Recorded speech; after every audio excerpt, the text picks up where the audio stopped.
bear cub was found in a torn dollhouse. What this baby did was shocking. Let us know where you're watching from. If you love my content, consider supporting it with a super thanks. Also, don't forget to like and subscribe. It'll help us to remain in touch with amazing people like you. The old Whitaker house stood at the edge of Pinewood Valley, where manicured lawns gradually surrendered to wild forest. The property had remained empty for months after the elderly couple moved to Florida, their once cherished garden now overrun with dandelions and brambles. In the far corner of the backyard, partially hidden by overgrown hydrangea bushes, sat a weathered Victorian dollhouse, a relic from when the Whitakers' granddaughter visited each summer. Rain pattered against the dollhouse's faded blue roof as dawn broke over the valley. The miniature structure, once a prized possession, now sagged under the weight of neglect. Its tiny windows were cracked, the delicate porch railing splintered, and a jagged hole gaped in one wall where neighborhood raccoons had forced their way inside. Next door, in the modest yellow bungalow, 8-month-old Lily Harper stirred in her crib. Her mother, Olivia, gently lifted her, still half asleep herself. "Morning sunshine," she whispered, breathing in the sweet scent of her daughter's wispy hair. Lily's father, Noah, was already gone, called to an early shift at the hospital where he worked as a nurse. Olivia carried Lily to the kitchen window while preparing her morning bottle. Through the glass, she could see the abandoned Whitaker property, now under contract with new owners who wouldn't arrive for another week. Something moved near the old dollhouse. Probably a squirrel, or one of those pesky raccoons, she thought. "We've got a busy day ahead," Olivia told Lily, who babbled in response, her bright eyes taking in everything. "Mommy has that deadline, and then we're meeting Aunt June for lunch." Miles deep in Blackridge Forest, a mother bear frantically pawed at the earth. Her youngest cub, barely 3 months old, had vanished during the night while she foraged with her older offspring. For hours, she had followed his scent through the underbrush, growing increasingly desperate as the trail led closer to human dwellings, a place she instinctively avoided. The cub, small and curious with a distinctive white patch on his chest, had wandered too far. Frightened by the howl of a distant coyote, he had stumbled through the darkness, eventually finding himself at the edge of the Whitaker property as dawn approached. Exhausted and hungry, he discovered the torn dollhouse, a strange structure that somehow smelled of food, likely from the candy bars neighborhood teenagers had eaten inside while using it as their secret hideout. The cub squeezed through the jagged hole, his tiny claws catching on the splintered wood. Inside, he curled into a ball, his nose twitching at the faint scent of chocolate and the stronger smell of rain. The dollhouse creaked around him, offering meager shelter as the storm intensified. Back in the yellow bungalow, Olivia settled Lily in her playpen by the sliding glass door while she tried to finish an article for the local newspaper. Lily watched raindrops race down the glass, occasionally slapping her palms against the door when thunder rumbled across the valley.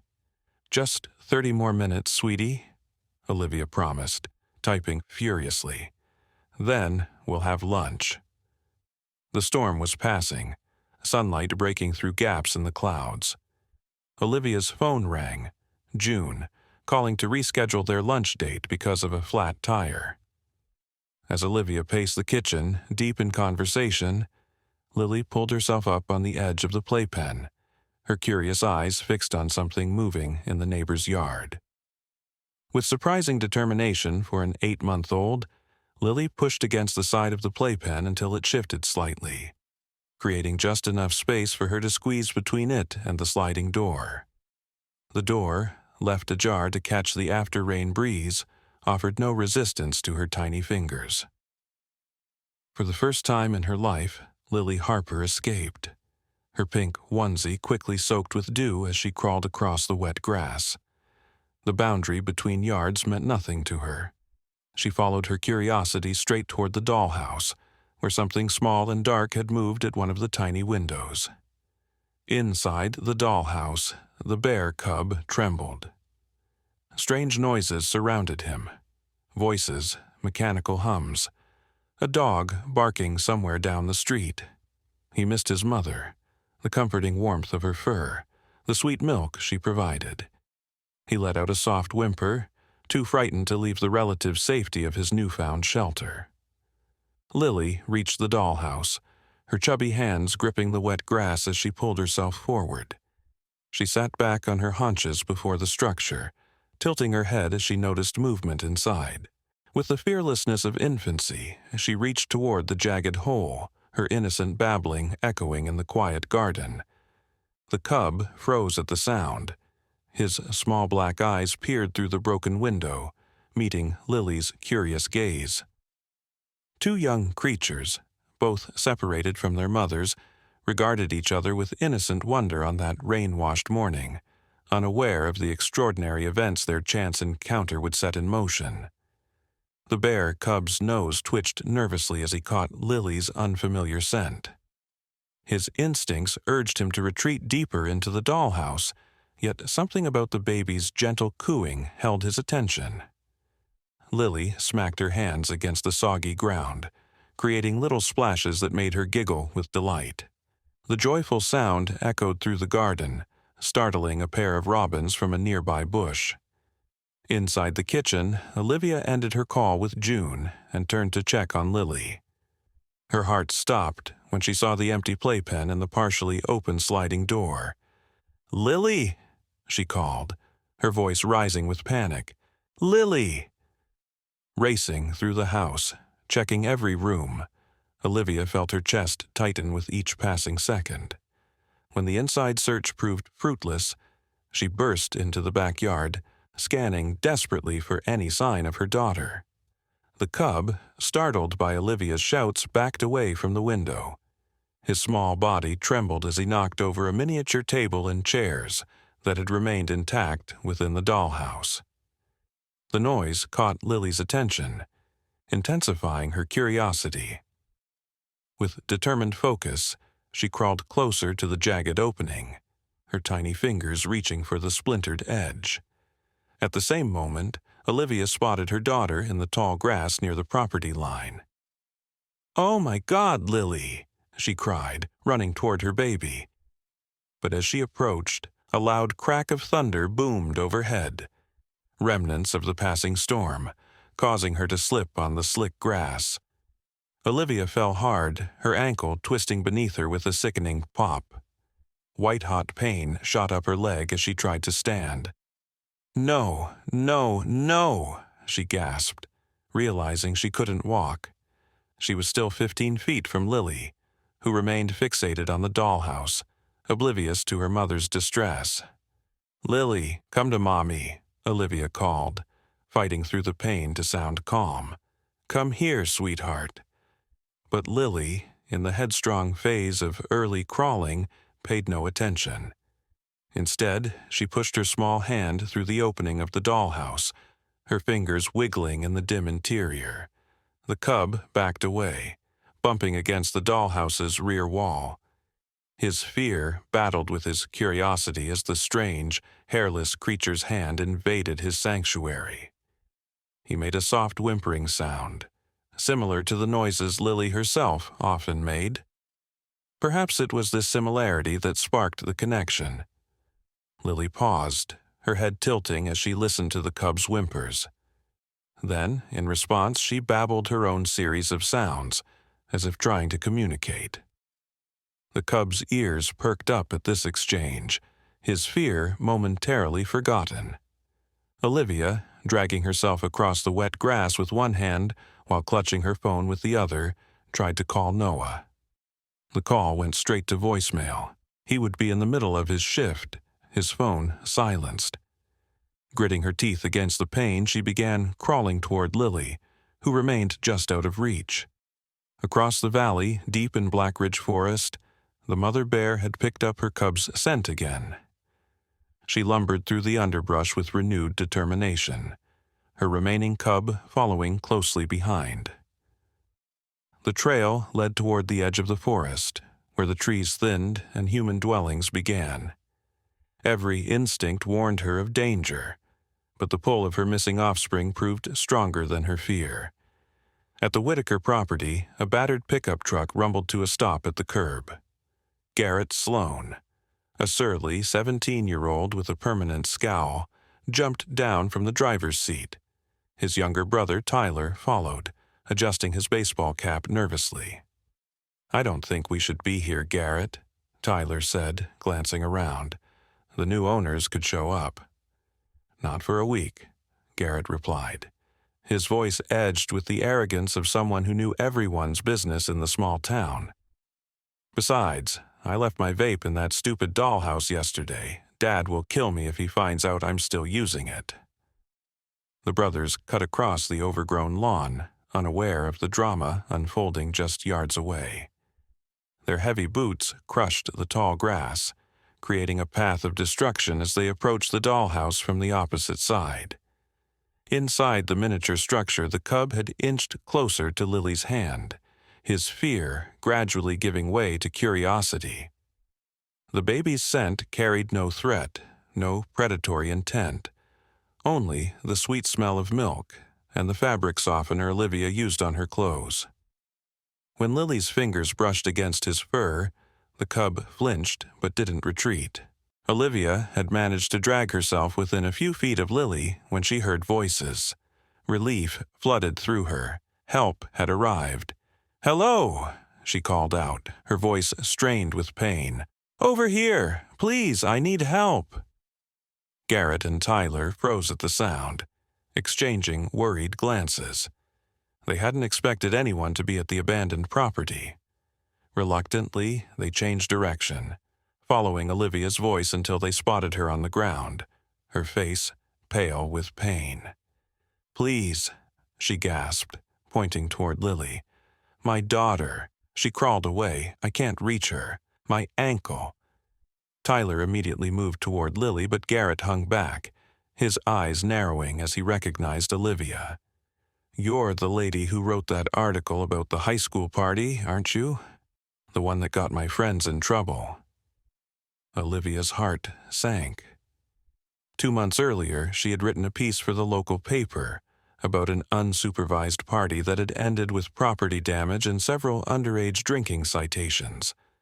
Parents had been outraged, and the school had suspended several students, including, apparently, Garrett's friends. "That doesn't matter right now," she pleaded. "Please, just help my daughter." Garrett crossed his arms, a cruel smile playing at his lips. "Maybe we should let your kid learn some independence. Might make a good follow-up story."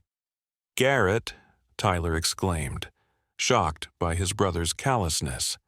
"She's just a baby." Without waiting for his brother's response, Tyler hurried toward Lily, who remained entranced by whatever she had found inside the dollhouse. As Tyler approached, the vibration of his footsteps traveled through the ground. The cub felt the tremors and tensed, his momentary comfort shattered. He backed away from Lily's hand, releasing a frightened growl that was surprisingly loud for his small size. Tyler stopped short. "What the—" He leaned closer, peering at the dollhouse. "There's something in there." Garrett, his curiosity overcoming his grudge, joined his brother. "Probably just a raccoon," he said, reaching for a stick on the ground. "I'll poke it out." "No," Olivia cried, though she had no idea what animal might be inside. Her maternal instinct was to protect both Lily and whatever creature had caught her daughter's attention. But Garrett, dismissing her concern with a shrug, approached the dollhouse and jabbed the stick through one of the broken windows. "Get out of there, you little pest!" The cub yelped in pain and fear as the stick struck his side. Cornered and terrified, he responded as nature had programmed him, with a defensive show of aggression. His tiny teeth bared, he snapped at the stick, his claws scratching against the dollhouse floor. Lily, startled by the commotion, began to cry. Her wails pierced the air, mingling with the cub's frightened growls. Tyler reached for the baby, intending to pull her away from potential danger, but his sudden movement only increased the cub's panic. In a blur of black fur, the cub bolted from the dollhouse through the jagged hole, directly toward Lily. Tyler stumbled backward in surprise, falling into the tall grass. Olivia screamed, imagining the worst as the small bear charged toward her defenseless daughter. But what happened next defied all expectations. Instead of attacking, the cub pressed himself against Lily's side as if seeking protection from the humans. His small body trembled violently, his fear palpable to everyone present. Lily, her cries subsiding into hiccuping sobs, looked down at the furry creature with wide, tearful eyes. Then, in a moment that would later be described as miraculous, the baby placed her tiny hand on the cub's head. Her touch was gentle, instinctively comforting. The cub, responding to this unexpected kindness, quieted his growls and remained still against her. "Is that a bear?" Tyler whispered, his face pale with shock. "A real bear?" Garrett, for once, seemed at a loss for words. He dropped the stick, his earlier cruelty forgotten in the face of this extraordinary scene.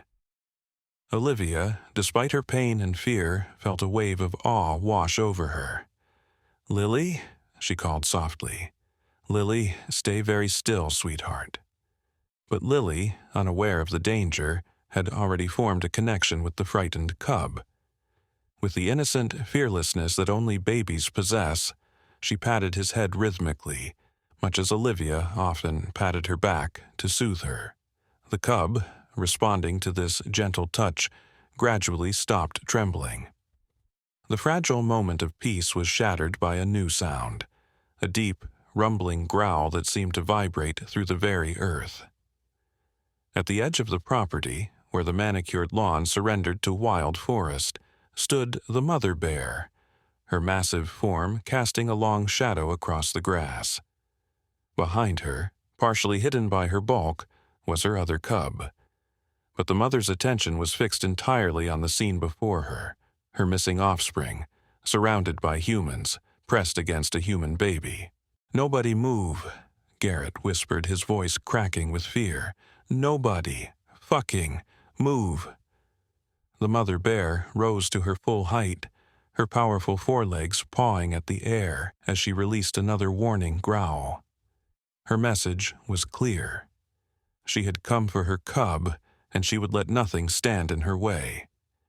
In that frozen moment, with danger looming and escape impossible, the fate of everyone present rested in the unlikely connection between a baby girl and a bear cub, a bond formed through innocence, curiosity, and a torn dollhouse that had brought them together on this rain-washed morning. The mother bear dropped to all fours, her massive paws sinking into the soft earth as she took a deliberate step forward. Her lips curled back, revealing yellowed teeth capable of crushing bone. Tyler instinctively moved backward, nearly tripping over Olivia, who remained sprawled on the ground, her injured ankle throbbing. "We need to get the baby," Tyler whispered, his voice barely audible. "We can't just—" "Shut up," Garrett hissed, his earlier bravado evaporating in the face of genuine danger. "Bears can run faster than horses. We'll never outrun her with a baby." Olivia's mind raced, fueled by maternal desperation. Every parenting book, every wildlife documentary she had ever seen flashed through her thoughts, offering contradictory advice. Play dead, fight back, make noise, stay quiet. None of it seemed applicable to this impossible scenario. Her immobile body, her baby sitting just feet away with a bear cub pressed against her, and an angry mother bear advancing toward them all. "Lily," she called softly, fighting to keep her voice steady. "Look at Mommy, sweetheart." But Lily's attention remained fixed on the cub nestled against her side. With delighted fascination, she patted his head again, her chubby fingers tangling in his coarse fur. The cub, despite his mother's threatening presence, made no move to leave the baby's side. It was as if he had found a kindred spirit in this small human. Another young creature exploring a world too large and complex for either to understand. The mother bear hesitated, her primal instinct to attack countered by confusion at the scene before her. Her cub, rather than running to her, remained beside the human infant, showing no signs of distress. She released a low moan, calling to her offspring. The cub's ears perked up at his mother's call, but still he didn't move. Instead, he pressed closer to Lily, whose innocent babbling continued unabated, a stark contrast to the terror gripping the humans around her. From the corner of her eye, Olivia noticed a flicker of movement at the property's edge. A figure emerged from between the trees, a man in worn overalls and a faded flannel shirt, his weathered face creased with concern. He carried a rifle, held loosely but confidently in his gnarled hands. "Earl," Garrett breathed, recognizing the old man who lived deeper in the valley. Earl Mackenzie, a local legend of sorts. A reclusive former park ranger who had retreated from society after his wife's death years earlier. Earl assessed the situation with the calm efficiency of someone who had spent a lifetime in the wilderness. His eyes moved from the mother bear to the cub and the baby, then to the teenagers and Olivia. Without speaking, he whistled, a low, two-note sound that carried across the yard. The mother bear's head swiveled toward Earl, her attention momentarily diverted from her cub. The old man whistled again, then spoke in a voice like gravel scraping against stone. "Easy now, Mama. Nobody wants trouble here." To Olivia's amazement, Earl began to sing, a quiet, mournful tune in a language she didn't recognize. The melody rose and fell, strangely soothing despite the tension crackling through the air. The bear watched him, her aggressive stance softening almost imperceptibly. "What is he doing?" Tyler whispered to his brother. "Is he crazy?" But Garrett, transfixed by the unfolding scene, didn't answer. He had grown up hearing stories about Earl Mackenzie, how he could talk to animals, how he knew the secrets of the forest that had claimed his heart along with his wife's ashes. Until now, Garrett had dismissed these tales as small-town mythology. Now, he wasn't so sure. Earl continued singing as he slowly, painfully slowly, moved closer to the group. The mother bear followed his progress with wary eyes, but made no move to attack. When he was within 10 feet of them, Earl stopped and knelt, placing his rifle carefully on the ground. "The little one found safety with your baby," he said to Olivia, his voice gentle despite its roughness. "Bears are smarter than most give 'em credit for. She knows her cub isn't in danger from the little one." "But what do we do?" Olivia asked, tears streaming down her face. "I can't move, and Lily—" "We let nature take its course," Earl replied enigmatically. He reached into his pocket and produced a handful of berries, which he scattered on the ground between them and the mother bear. "Sometimes the wild has its own wisdom." The mother bear's nostrils flared as she caught the scent of the berries. She took another step forward, her attention divided between the food and her cub. Her second offspring peeked from behind her, curiosity overcoming fear.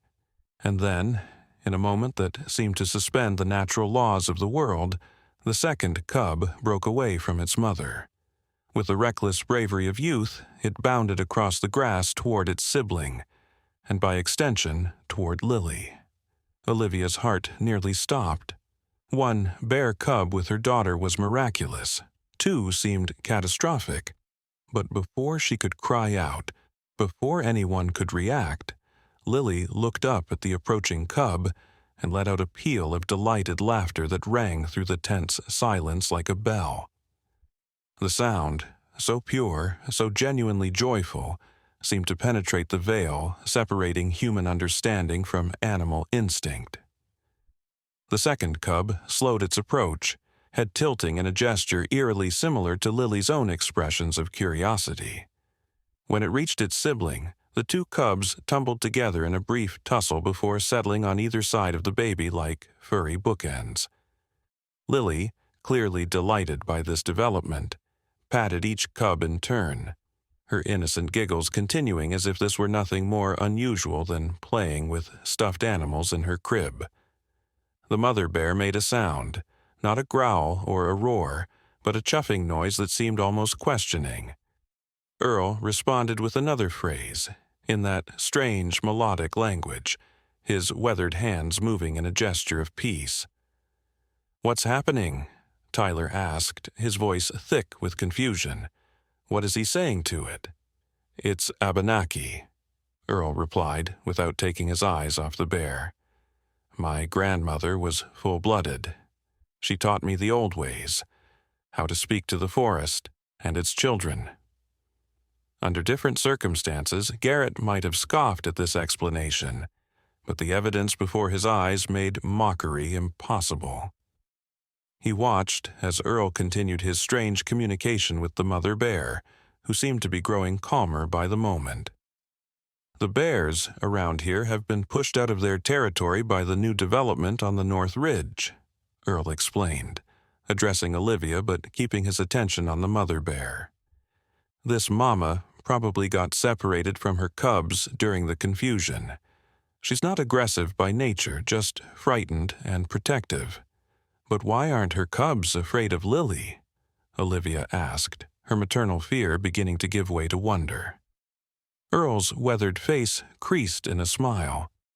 "Innocence recognizes innocence, ma'am. Your little one doesn't know to be afraid, and these cubs are young enough that they haven't learned to fear humans yet."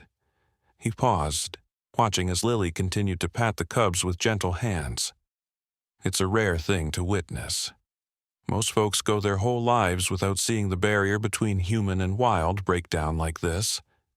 A new sound cut through the morning air, the wail of approaching sirens. Someone must have seen the bear from the road and called authorities. The mother bear's head jerked up, her brief calm shattered by the unfamiliar noise. "No, no, no," Earl muttered, his expression darkening. "This is going to spook her." The mother bear rose up again, her massive form casting a shadow over her cubs and Lily. She released a warning roar that vibrated through Olivia's chest, setting off fresh waves of panic. "We need to get the baby," Tyler cried, his adolescent voice cracking. "She's going to attack." Earl held up a restraining hand. "Don't move, boy. You'll only make it worse." But Tyler, driven by genuine concern for Lily, took a step forward. The movement, however well-intentioned, triggered the mother bear's defensive instincts. She charged, not at Tyler, but at her cubs, clearly intending to collect them and flee from the approaching humans. Time seemed to slow as several things happened at once. The mother bear reached Lily and her cubs in 3 powerful strides. Garrett, in an unexpected display of courage, lunged for the baby. Earl called out a phrase in Abenaki, his voice rising above the approaching sirens, and Olivia, summoning strength born of maternal desperation, dragged herself across the remaining distance toward her daughter. The mother bear swatted at Garrett, her massive paw catching him across the chest and sending him sprawling. The blow, while powerful enough to knock him down, had been delivered with claws retracted, a warning rather than a killing strike. She gathered one cub in her mouth, carrying it as gently as a house cat would a kitten. The second cub, the one with the white patch on his chest who had first found the dollhouse, remained pressed against Lily. The baby, somehow sensing the gravity of the moment, had stopped giggling. She stared up at the enormous bear with wide, solemn eyes that held neither fear nor comprehension of danger. "Don't move," Earl cautioned Olivia, who had managed to pull herself within arm's reach of Lily, let her take her cubs. The mother bear dropped to all fours, her first cub safely between her front legs. She nudged the second cub with her nose, urging him away from the baby. But the cub, in an act of defiance that seemed impossibly human, resisted. He pressed closer to Lily, releasing a plaintive whine. The sirens grew louder. Through the trees, Olivia could see flashing lights approaching on the main road. The mother bear, clearly agitated by the noise and commotion, nudged her reluctant cub more forcefully. "She wants to leave, but the cub won't go," Earl explained unnecessarily, his voice tight with tension. "This isn't good." In desperation, the mother bear gently clamped her jaws around her second cub, preparing to carry both offspring to safety. But as she lifted him away from Lily, something extraordinary happened. The baby reached out, her small fingers brushing against the cub's fur one last time. And in that touch, witnessed by everyone present, was a goodbye, a connection between species that transcended understanding. The mother bear, her cubs now secured, backed away from the humans. She cast one final, unreadable look at Lily before turning toward the forest. With surprising speed for her size, she lumbered across the yard, disappearing into the trees just as the first police car pulled up to the Whitaker property. Officers spilled from vehicles, weapons drawn, voices calling urgent questions across the yard. A paramedic knelt beside Olivia, asking about her injury while another collected Lily, checking the baby for any signs of harm.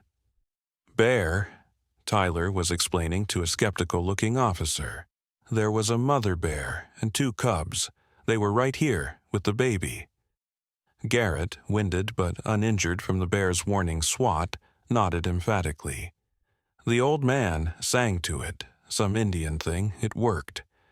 The bear didn't hurt anyone. But when they turned to where Earl had been standing, the old man was gone.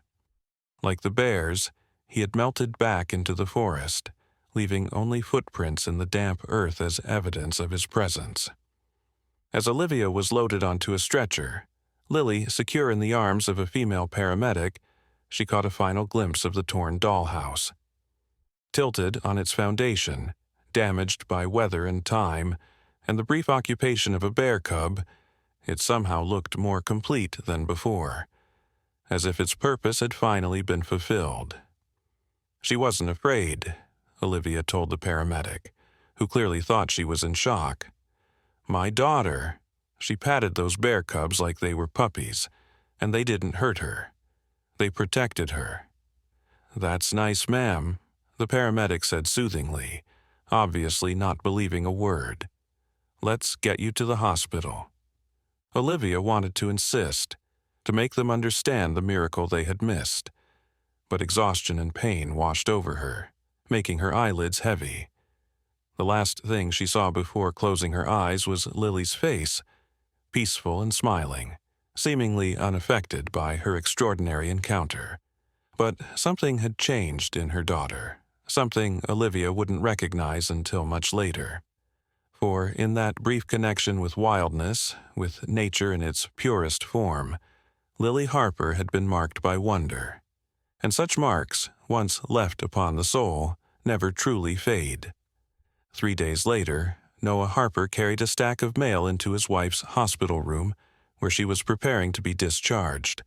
Her broken ankle, now properly set and encased in a purple cast, rested on a pillow while Lily napped in a portable crib beside the bed. "How are you feeling?" Noah asked, dropping a kiss on Olivia's forehead. He had heard the story of the bear encounter from multiple sources. Olivia, the paramedics, the police, and even the Sloan brothers, whose version had grown more dramatic with each retelling.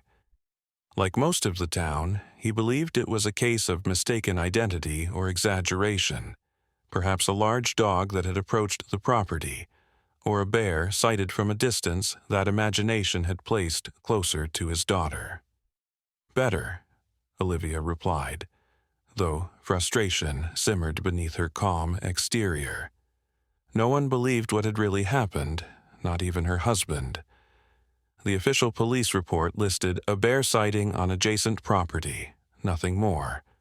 The torn dollhouse had been demolished by town workers as a safety hazard, removing the final piece of physical evidence from the extraordinary encounter. "You got something strange in the mail," Noah said, flipping through the stack of envelopes. "No return address." He handed her a small package wrapped in brown paper. Olivia opened it curiously, tearing away the wrapping to reveal a carved wooden bear cub, no larger than her palm. The craftsmanship was exquisite. Every detail perfect, from the texture of the fur to the intelligence in the tiny eyes. Most striking was the small white patch carved into the chest, just like the cub who had found shelter in the dollhouse. A small note accompanied the carving, written in a spidery, ancient-looking hand. Some encounters leave marks unseen but deeply felt. Your daughter touched the wild, and the wild touched her in return. Such connections are sacred. Watch for the signs as she grows. They will be there for those with eyes to see. E.M. Olivia clutched the carving to her chest, tears welling in her eyes.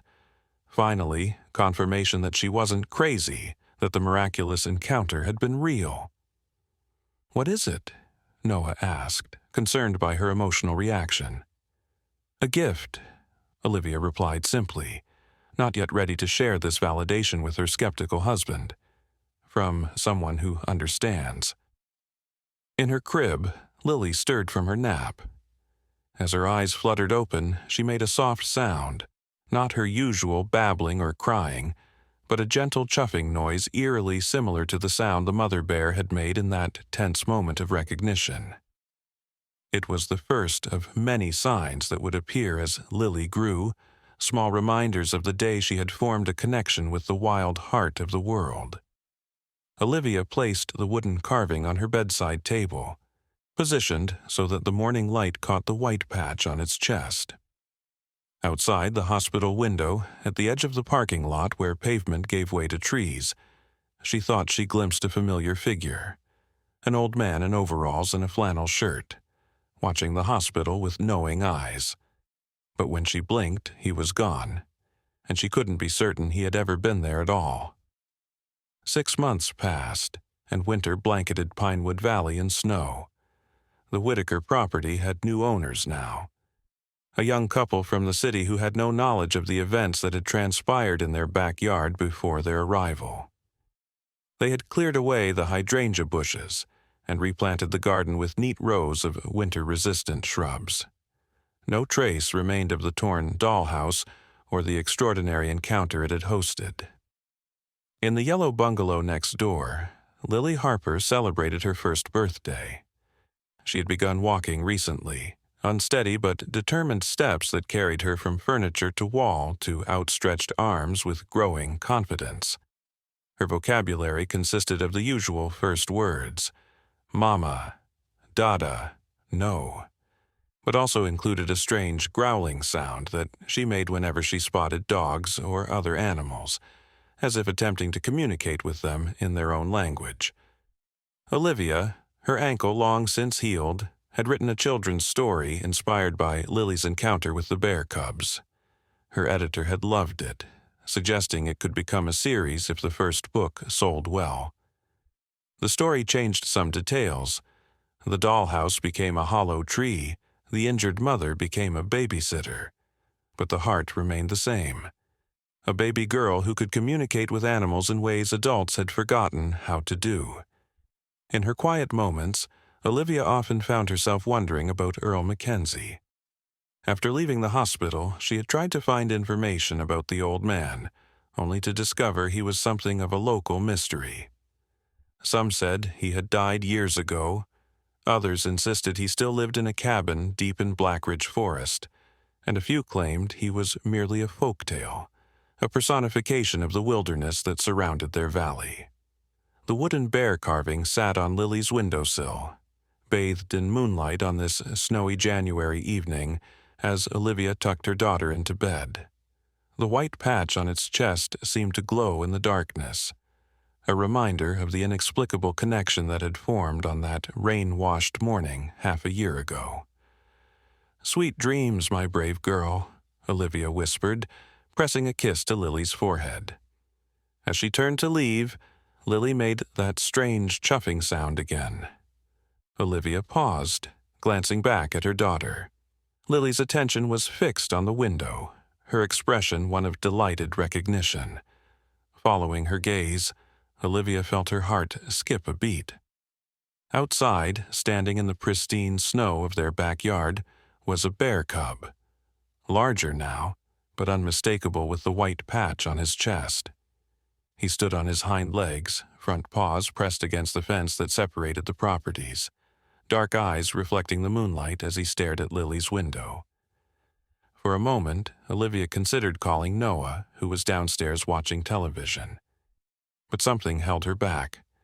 An instinctive understanding that this moment wasn't meant to be shared with skeptics or authorities. This was between Lily and the cub, a continuation of the connection that had begun in the torn dollhouse. The cub remained still for several heartbeats, as if ensuring his message, whatever it might be, had been received.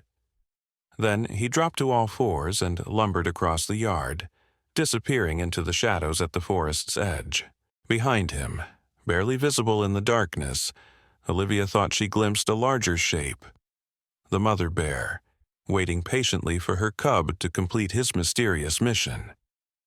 And beyond them both, a human silhouette, tall and straight despite its obvious age, lifted a hand in silent greeting before melting into the forest alongside the bears. Lily babbled happily in her crib, untroubled by the encounter.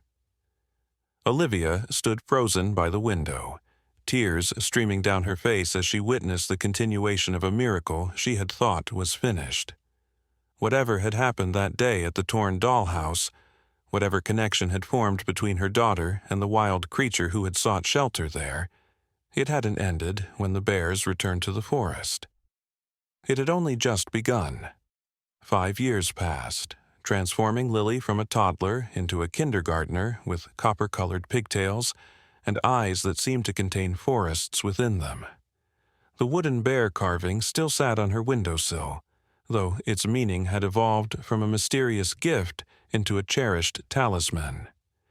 Every night before bed, Lily touched the white patch on its chest and whispered secrets only she understood. Olivia had published 3 books in her Wild Child series, each more successful than the last. The stories followed a little girl named Willow who could speak with animals and help them solve problems in the forest. Readers and critics alike praised the authenticity of the animal behavior and the emotional resonance of the stories, unaware that they were born from real events. Noah, initially skeptical of Olivia's bear encounter story, had gradually come to accept that something extraordinary had happened that day, though he attributed it to the unique fearlessness of babies rather than any mystical connection. He had never witnessed the bear cub's return visits, which occurred with mysterious regularity on the night of each full moon. These moonlit encounters remained a secret shared only between mother and daughter, and perhaps with Earl Mackenzie, whose shadowy presence Olivia occasionally glimpsed at the forest's edge during these visitations. The Harpers had added a second child to their family, a boy named Max, now 2 years old, with Noah's dark hair and a temperament as sunny as his sister's was thoughtful. Unlike Lily, Max showed no unusual affinity for animals, though he adored his sister and followed her like a devoted puppy whenever she allowed it. On this particular autumn morning, Lily sat at the kitchen table, her expression unusually solemn as she pushed cereal around her bowl. Olivia recognized the signs of her daughter's preoccupation, the slight furrow between her brows, the way her eyes occasionally drifted toward the window, as if listening to voices only she could hear. "Everything okay, sweetheart?" Olivia asked, sliding into the chair beside her. Lily shrugged, a surprisingly adult gesture for a 6-year-old. Miss Winters says we're going on a field trip to the new nature center, the one by Black Ridge Forest.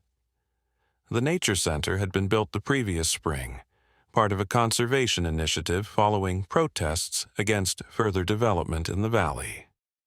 Olivia had covered the story for the newspaper, interviewing environmentalists and developers with equal rigor. The resulting compromise had preserved much of the forest while allowing limited construction on the valley's eastern edge. "That sounds fun," Olivia offered, though she sensed there was more to Lily's mood than simple field trip anxiety. "They have animals there," Lily continued, her voice dropping to a near whisper. "In cages." Ah, Olivia thought. That explained her daughter's distress. From an early age, Lily had shown unusual empathy toward captive animals. A trip to the county fair when she was 4 had ended in tears when they passed the 4-H exhibits. The sight of rabbits and chickens in small cages had triggered such distress that they'd had to leave before seeing the promised fireworks. "They're not exactly cages, honey," Olivia explained gently. "The Nature Center rehabilitates injured wildlife. They help animals that would die in the wild and release them when they're better." "But what if they're not all better and still have to stay there?" Lily persisted, finally meeting her mother's eyes. Something in her gaze made Olivia shiver, a depth of understanding that seemed beyond her years. "What if they want to go home?" Before Olivia could formulate a response, Max toddled into the kitchen, clutching his favorite stuffed frog. "Lily, play," he demanded, his limited vocabulary compensated by enthusiastic gestures. The somber mood broken, Lily managed a smile for her brother. "We need to get ready for school, Max. Maybe later." Watching her children interact, Olivia felt a familiar mix of wonder and unease. Lily was a remarkable child by any standard, intelligent, empathetic, mature beyond her years. But there were aspects of her development that Olivia couldn't explain to the pediatrician or kindergarten teacher without sounding unhinged. The way animals responded to her presence, growing calm even when injured or frightened. The uncanny accuracy with which she predicted weather changes. The nights when Olivia found her daughter standing at her bedroom window, having conversations with seemingly empty darkness, conversations after which Lily would report that my bear friend had warned of hunters in the forest, or a storm approaching, or new cubs being born. Noah dismissed these incidents as an act of imagination, coupled with the power of suggestion from Olivia's stories about the bear encounter. But Olivia knew better. Something had indeed begun that day at the torn dollhouse, something that continued to unfold in ways she couldn't fully comprehend. The Black Ridge Valley Nature and Wildlife Rehabilitation Center occupied a modern building of glass and sustainable timber, nestled at the forest's edge where once the Mackenzie family had owned acres of undeveloped land. The property had been donated anonymously after Earl's disappearance 2 years earlier. At least, that was the official story. Some locals whispered that Earl had never legally owned the land at all, that he had simply lived there as his ancestors had for generations, and that the donation was merely a convenient fiction created by lawyers to justify the construction. Lily's kindergarten class filed from the yellow school bus into the center's airy lobby, where a young woman with a clipboard and a name tag identifying her as Marina, wildlife educator, greeted them with practiced enthusiasm. "Welcome to Black Ridge Valley Nature Center," Marina announced, her voice rising above the excited chatter of 20 kindergartners. "Today, you'll learn about the animals that share our valley and how we help the ones that get sick or hurt." As Marina led them through exhibits displaying taxidermied specimens and interactive screens showing migration patterns and food chains, Lily lagged behind. Her teacher, Ms. Winters, noticed her reluctance and placed a gentle hand on her shoulder. Everything okay, Lily? Aren't you excited to see the animals? Lily nodded automatically, though her expression remained troubled. The real animals, not the pretend ones, she clarified, gesturing toward a stuffed owl whose glass eyes stared sightlessly from its perch. Miss Winters smiled, misunderstanding. Yes, we'll see the live animals soon, that's the best part. The rehabilitation area occupied the center's rear section, where floor-to-ceiling windows overlooked the forest. Here, enclosures of various sizes housed animals in different stages of recovery. Birds with splinted wings, a fox with a healing leg, squirrels too young to survive on their own. The children pressed their faces against the glass barriers, pointing and exclaiming at each resident. All except Lily, who stood apart, her hands clasped tightly before her. Her eyes weren't on the visible enclosures but fixed on a door marked Staff Only at the far end of the room. Something pulled at her attention. A presence she felt rather than saw. A familiar energy that called to her across the space. When Marina herded the class toward a presentation area, where a handler waited with a rehabilitated hawk perched on his gloved fist, Lily quietly slipped away. The staff-only door had been left slightly ajar, a careless oversight, or perhaps something more intentional. She glanced back once to ensure no one was watching, then slipped through the narrow opening. Beyond lay a corridor lined with treatment rooms. The antiseptic smell reminded Lily of the doctor's office, but beneath it lurked earthier scents, fur and feathers, the musk of wild things confined. She followed her instincts, drawn toward the corridor's end, where another door stood closed but unlocked.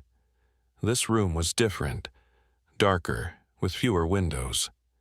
Heavy black curtains covered the glass, allowing only thin slivers of light to penetrate. As Lily's eyes adjusted, she made out several larger enclosures, more substantial than those in the public area. A sign on the wall read, "Quarantine Limited Contact." And there, in the enclosure farthest from the door, lay a bear, not a cub anymore, but a young adult male, his black fur glossy under the dim lights. A white patch marked his chest, unmistakable even in the shadows. "Friend," Lily whispered, the word emerging as that strange chuffing sound she had made since infancy. The bear's head lifted immediately, his ears swiveling toward her voice. He rose to his feet, somewhat unsteadily, Lily noticed, and approached the front of the enclosure. When he reached the reinforced glass, he pressed one paw against it, as if in greeting. Without hesitation, Lily placed her small hand opposite his massive paw. Through the barrier, she felt a connection snap into place. The same one she experienced during the full moon visits, but stronger here, with no physical distance between them. "What happened to you?" she asked, not expecting a verbal response, yet understanding perfectly when the bear lowered his head to reveal a partially healed wound behind his ear. Someone had shot at him, the bullet grazing rather than penetrating. The physical wound was healing, but Lily sensed his deeper distress, confusion, anger, the disorientation of captivity. "You should be free," she told him, tears welling in her eyes. "This is wrong." The bear made a low sound, not quite a growl, more a rumble of agreement. Lily became aware of movement behind her. Someone entering the room, footsteps approaching cautiously. "You shouldn't be in here, little one," said a voice, gentle but firm. Lily turned, expecting to find an angry staff member ready to escort her back to her class. Instead, she found herself facing an elderly man with copper skin and silver hair pulled back in a long braid. His eyes, dark and knowing, assessed her with neither surprise nor judgment. "You know him," the man stated, rather than asked, gesturing toward the bear. Lily nodded, unafraid despite being caught where she shouldn't be. Something about the old man reminded her of the shadowy figure she sometimes glimpsed during the full moon visits. Not Earl Mackenzie, who had vanished years ago, but someone who carried a similar energy of wild wisdom. "He's my friend," she said simply, "since I was a baby." The old man smiled, the expression transforming his weathered face.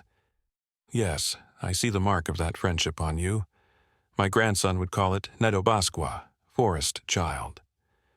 He studied her face for a moment before adding, "I am Daniel Redbird. I work with the animals here." "I'm Lily. Why is he locked up? He should be free." Daniel sighed, a sound heavy with resignation. "The hunters who shot him reported him as aggressive. The law says any bear that threatens humans must be evaluated before release." His expression darkened. "Some here want to transfer him to a zoo. Others argue for more permanent solutions." Lily's hand pressed harder against the glass. "No, he never hurt anyone. He's gentle." "You speak with great certainty for a small girl," Daniel observed, though his tone suggested curiosity rather than disbelief. "He visited me. Every full moon since I was a baby, he never hurt anyone," Lily repeated, tears now flowing freely down her cheeks. "Please don't let them hurt him." Daniel knelt before her, bringing their eyes level.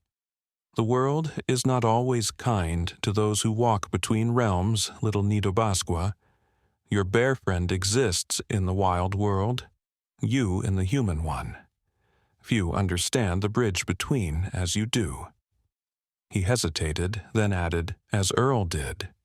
"You knew Earl?" Lily asked, surprised by the mention of the mysterious old man her mother occasionally spoke of. "He was my cousin," Daniel replied. "It was he who told me to come work here, in this last message before he walked into the deep forest."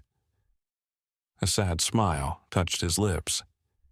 "He said I would meet a child who carried the mark of the bear. I think he meant you." Before Lily could respond, the door burst open, revealing a frantic Miss Winters and an equally agitated Marina. "Lily Harper, we've been looking everywhere for you," Miss Winters exclaimed, rushing forward to grasp Lily's hand. "You know better than to wander off during a field trip." "I'm sorry, that's my fault," Daniel interjected smoothly.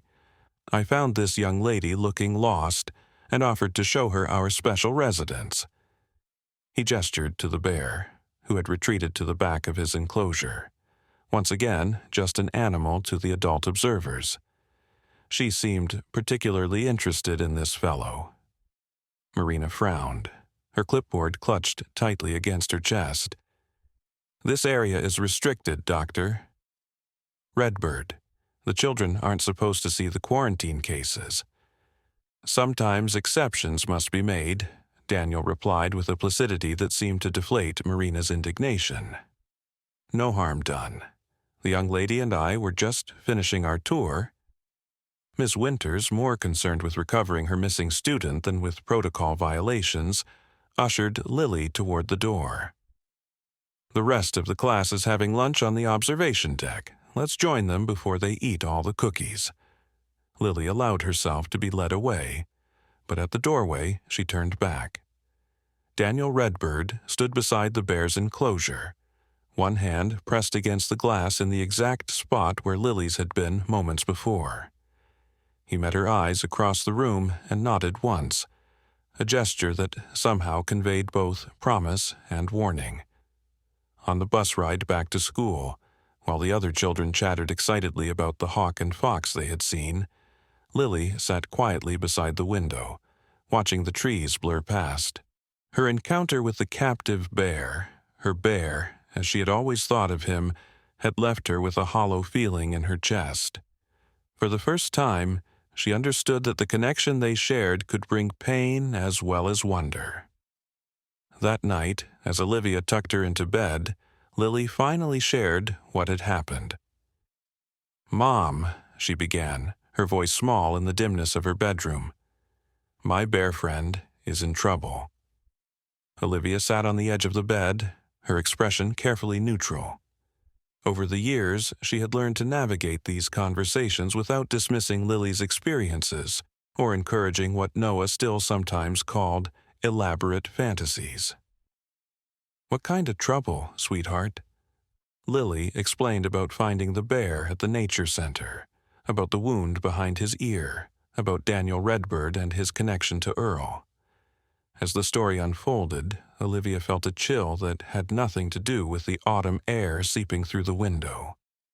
The details were too specific, too consistent with things Lily couldn't possibly know, like Earl having a cousin, which Olivia herself had only discovered while researching her books. "He said, 'Some people want to send my friend to a zoo or even kill him,'" Lily concluded, her voice breaking. "We have to help him, Mom. We have to set him free." Olivia brushed a strand of copper hair from her daughter's forehead, buying time as she considered her response. The rational part of her, the journalist trained to verify facts, to question extraordinary claims, wanted to soothe Lily with assurances that the nature center professionals would make the best decision for the bear's welfare.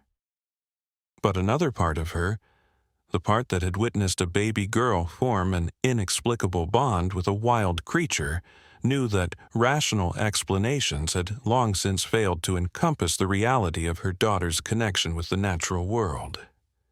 "Let me see what I can find out," she finally said. A careful compromise. "I know some people at the Nature Center from when I covered the opening. Maybe they can tell me more about this bear." Lily nodded solemnly, accepting this partial promise.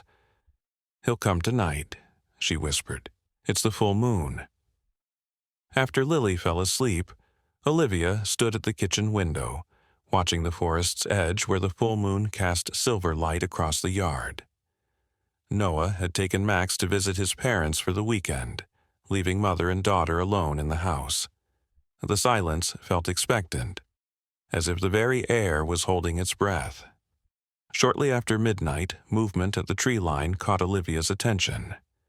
She squinted, expecting to see the familiar form of a bear emerging from the shadows. Instead, a human figure detached itself from the darkness. Tall and straight-backed despite obvious age, silver hair gleaming in the moonlight. Daniel Redbird approached the house with unhurried steps, stopping at the edge of the yard as if awaiting an invitation to proceed. Olivia hesitated only briefly before opening the back door and stepping onto the porch. "Doctor? Redbird?" she called softly, not wanting to wake Lily. The old man inclined his head in acknowledgement. "Mrs. Harper, your daughter said you would be watching." "How did you find our house?" Olivia asked, though she already suspected the answer. "The bear knows the way," Daniel replied simply, as if this explained everything. "May I come in? There are matters we should discuss, and the night grows cold." At the kitchen table, hands wrapped around mugs of tea, Olivia studied the man her daughter had met just hours before. Up close, the resemblance to Earl was subtle but unmistakable.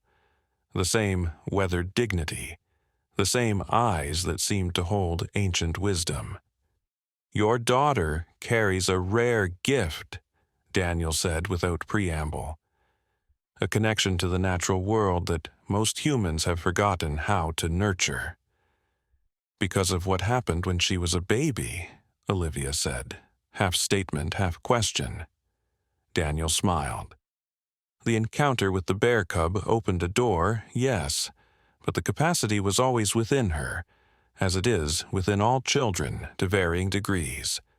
Most lose it as they grow, as the human world demands more of their attention and rewards conformity over connection." He sipped his tea before adding, "Lily has managed to keep that door open longer than most." "And you believe this bear at the center is the same cub she encountered 5 years ago?" "I know it is," Daniel replied with quiet certainty. "As does Lily, as do you, though you question your knowing."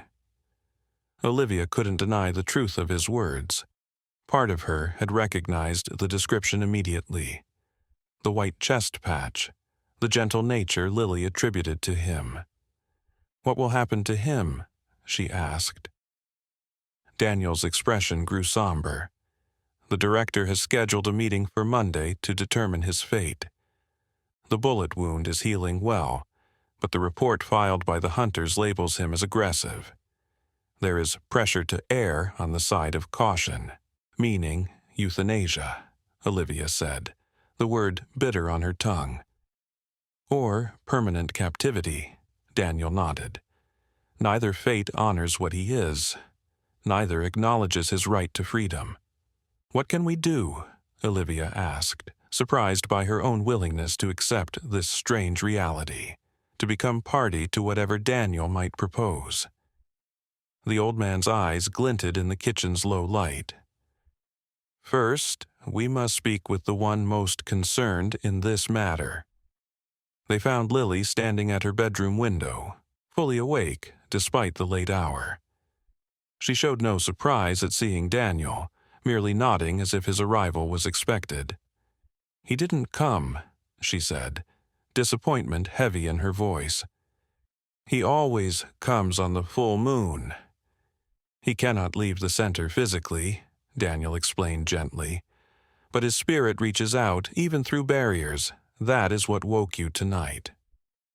Lily nodded again, accepting this explanation with the unquestioning belief of childhood. "How do we help him?"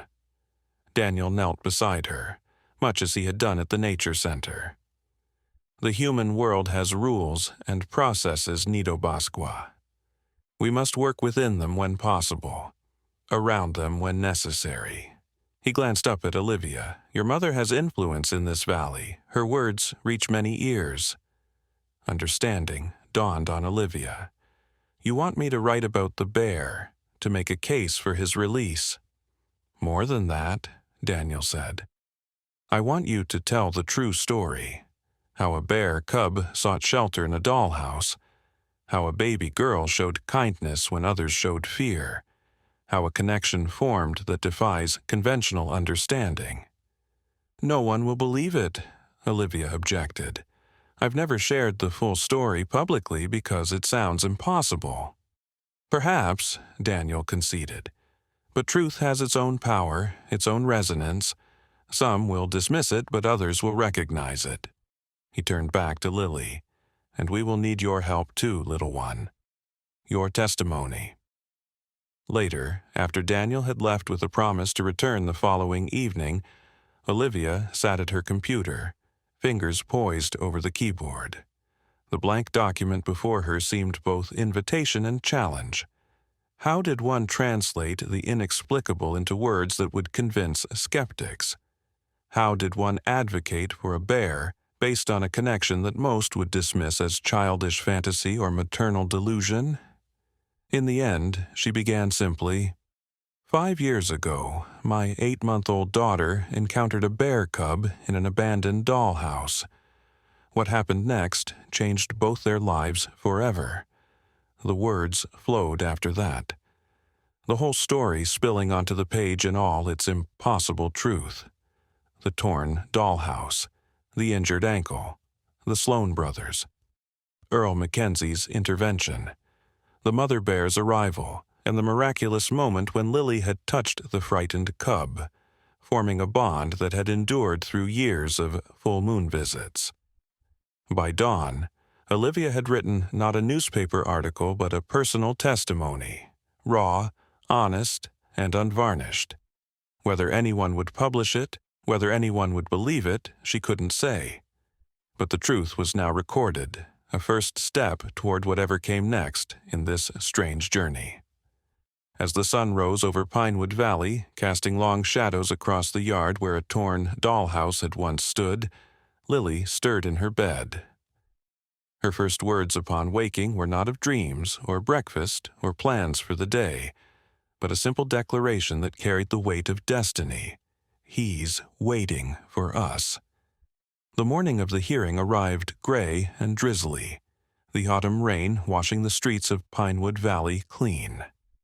Olivia's article had run in the Sunday edition 3 days earlier, triggering a response no one had anticipated.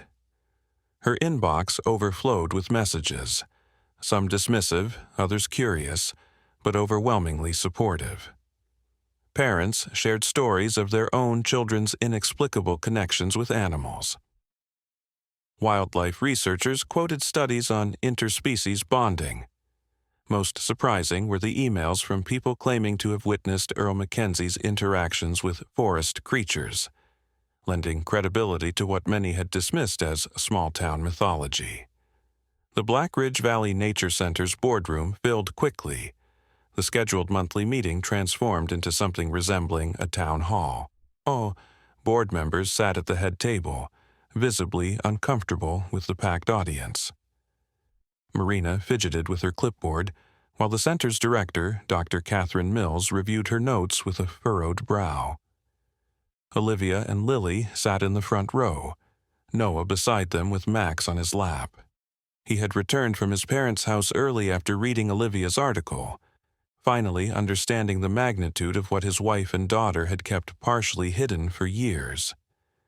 Daniel Redbird occupied a chair along the side wall, his presence commanding despite his silence. "We're here to discuss case number 47B, Dr. Mills began, her voice straining to sound routine.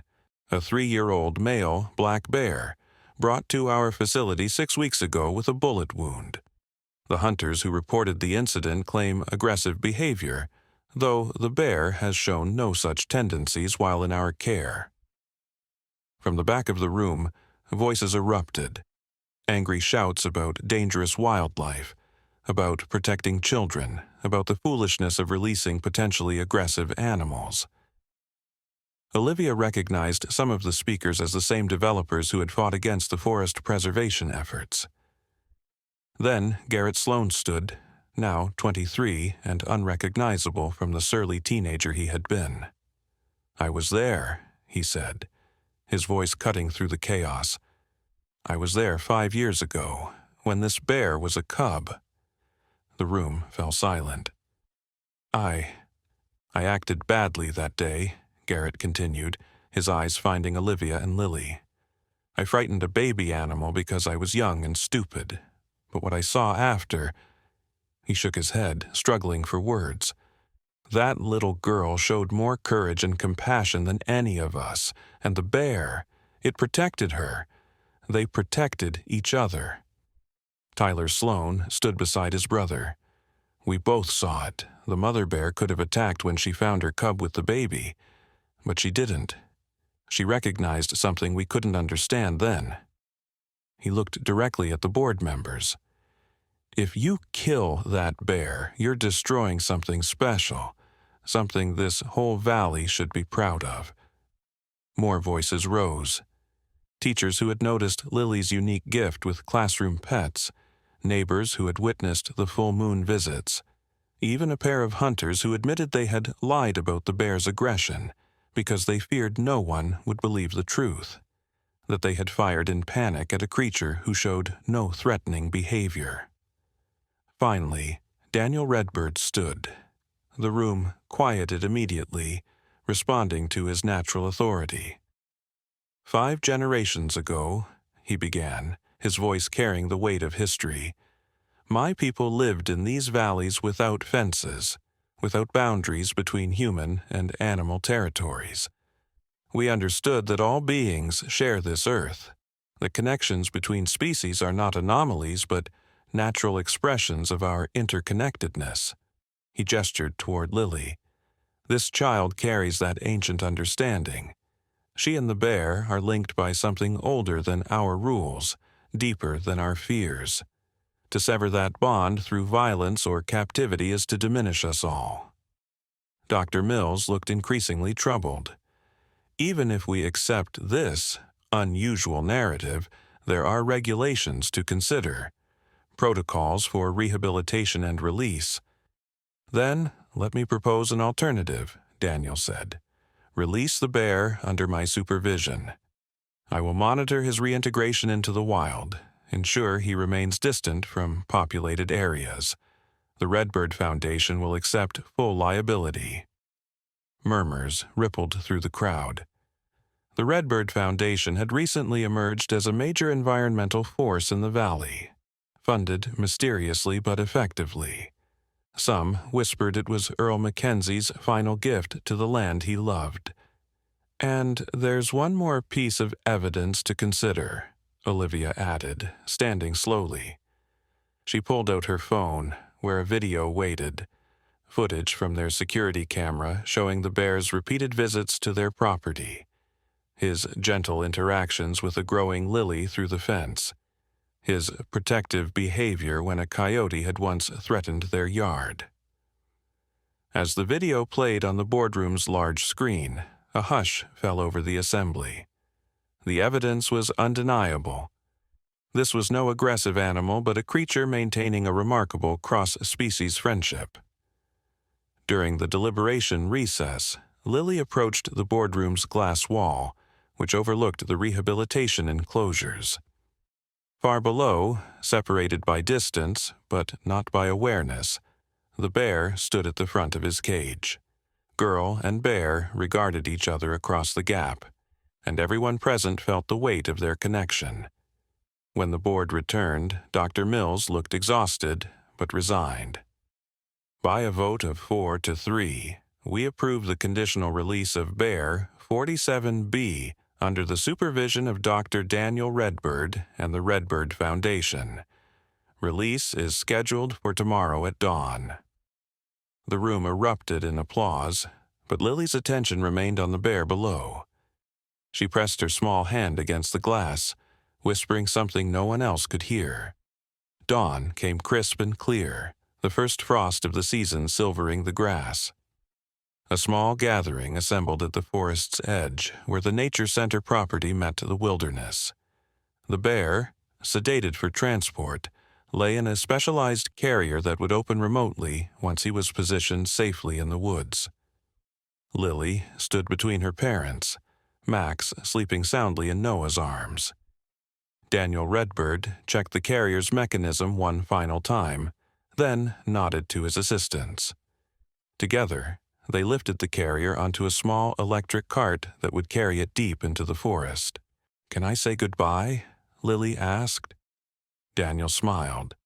"He's sleeping now, Nidobasqua, but he will know." Lily approached the carrier, placing both hands on its side. She closed her eyes, her lips moving in silent communication. The bear, despite the sedation, stirred slightly, one paw twitching as if in response. The procession moved into the forest, Daniel and his team with the carrier, followed by the Harper family and a small group of witnesses. They traveled for nearly an hour, following old paths that perhaps only Earl Mackenzie had known before Daniel. Finally, they reached a clearing where ancient trees formed a natural cathedral. A stream burbled nearby, and the morning sun slanted through the canopy in golden shafts. Daniel signaled a halt. "This is the place," he announced. "Far from humans but rich with food sources, a good home for a bear who bridges two worlds." They positioned the carrier facing the deeper forest, then retreated to a safe distance. Daniel handed Lily the remote control that would open the carrier door. "When you're ready," he said softly. Lily looked at her parents, who nodded encouragingly. Then she pressed the button. The carrier door swung open with a soft click. For a moment, nothing happened. Then the bear emerged, slowly, cautiously, his massive form unfolding into the morning light. He stood unsteadily, the sedation still affecting his movements, and surveyed his surroundings. His gaze found Lily across the clearing. They looked at each other, girl and bear, connected by a bond that had survived years and separation, and the intrusion of human systems that tried to define what was possible. The bear took a step toward her, then another. Daniel tensed but didn't intervene. Olivia gripped Noah's hand tightly. When the bear was halfway across the clearing, Lily walked forward to meet him. They stopped with mere feet between them, and Lily extended her hand as she had done so many years ago in the torn dollhouse. The bear lowered his massive head, touching his nose to her palm. The touch lasted only seconds, but in it was a lifetime of connection, past meetings and future promises, wild freedom and human compassion intertwined. Then, with a sound that might have been a sigh or might have been the wind, the bear turned toward the forest. He walked steadily now, his strength returning, until he reached the tree line. There he paused, looking back once more. Lily waved, tears streaming down her face but a smile lighting her features. "Thank you," she called out, knowing he would understand in his own way. The bear disappeared into the shadows of the ancient forest, returning to the wild realm where he belonged. But those present knew this wasn't an ending. It was a transformation. The connection between Lily and her bear would endure, changed but unbroken, a reminder that the boundaries between human and wild were far more permeable than most dared to believe. As they walked back toward civilization, Daniel fell into step beside Lily. "You did well, Nitobasqua. Earl would be proud." "Will I see him again?" Lily asked. Daniel smiled, his eyes twinkling with ancestral wisdom. "Look for him in the full moon's light, in the whisper of wind through the trees, in the moments when the wild world touches ours. He will be there." That night, as the full moon rose over Pinewood Valley, Lily stood at her bedroom window, the wooden bear carving clutched in her hand. The forest stretched dark and mysterious beyond her yard, holding secrets and connections that logic couldn't explain. And there, at the very edge of where moonlight met shadow, a familiar form emerged. The bear stood on his hind legs, his white chest patch gleaming in the silver light. He didn't approach the fence as he had in the past. Wildness had reclaimed him more fully now. But his presence was message enough. The bond endured, transformed from physical proximity to something deeper and more lasting. Lily pressed her hand against the window glass in farewell. The bear dropped to all fours and melted back into the forest, but his gift remained. The knowledge that love could bridge any gap, that connection could survive any separation, and that sometimes the most profound relationships were those that defied every rational explanation. In the morning, Olivia would find her daughter asleep by the window, the wooden carving still in her hand and a smile on her face. She would carry Lily to bed, tuck her in gently, and pause to look out at the forest herself. And perhaps, just perhaps, she would catch a glimpse of movement among the trees, a shadow that might have been a bear, or might have been the ghost of Earl Mackenzie, or might have been the manifestation of every wild thing that had ever formed an unexpected bond with humanity. The torn dollhouse was long gone, demolished and forgotten. But what had begun there lived on, in a girl who spoke the language of bears, in a community that had learned to see beyond fear to wonder, and in a furrow.